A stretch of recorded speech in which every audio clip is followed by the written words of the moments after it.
Welcome to FrSky TV, brought to you by Aloft Hobbies.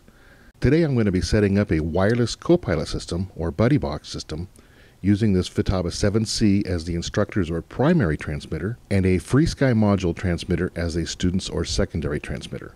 Now I'll be using the FrSky V8R4 receiver, and I'll be using the CPPM or combined PPM out through this Futaba wireless training cable.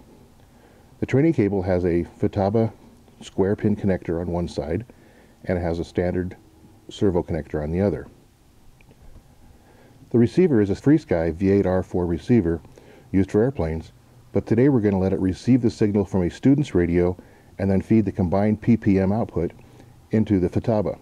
This receiver allows us to train using 4 channels. If I need more, then I'll need to choose a different receiver for the setup, such as the FrSky V8R7SP, which allows us to have 7 channels on combined PPM.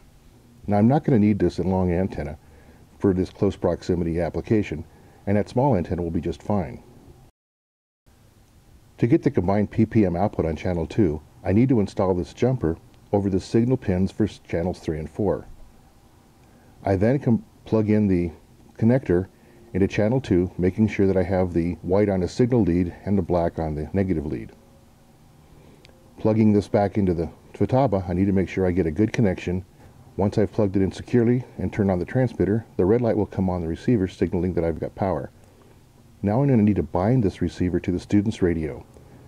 To do this, I need to depress a small switch, and with the student's radio turned on and set up in the bind mode, I turn on the instructor's transmitter.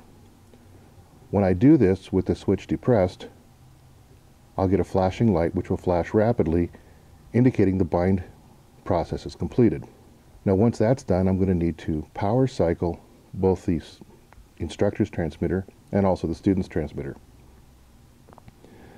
Now you see here the light is off, and if I turn on the student's transmitter, and it's now set to normal mode, and then when I flip on the instructor transmitter, I get a solid red LED, so I know I've got a good bind with the student's transmitter.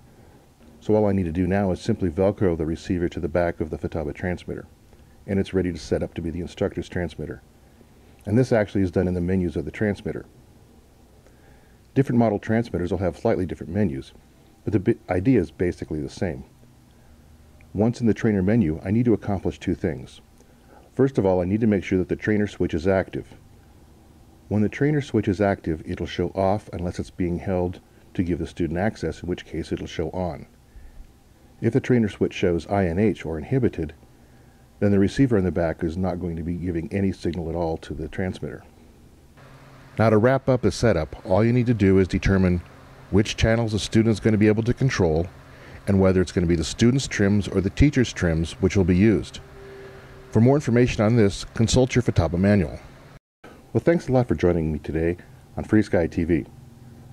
Keep an eye on Aloft Hobbies for more training videos coming in the near future. Happy flying!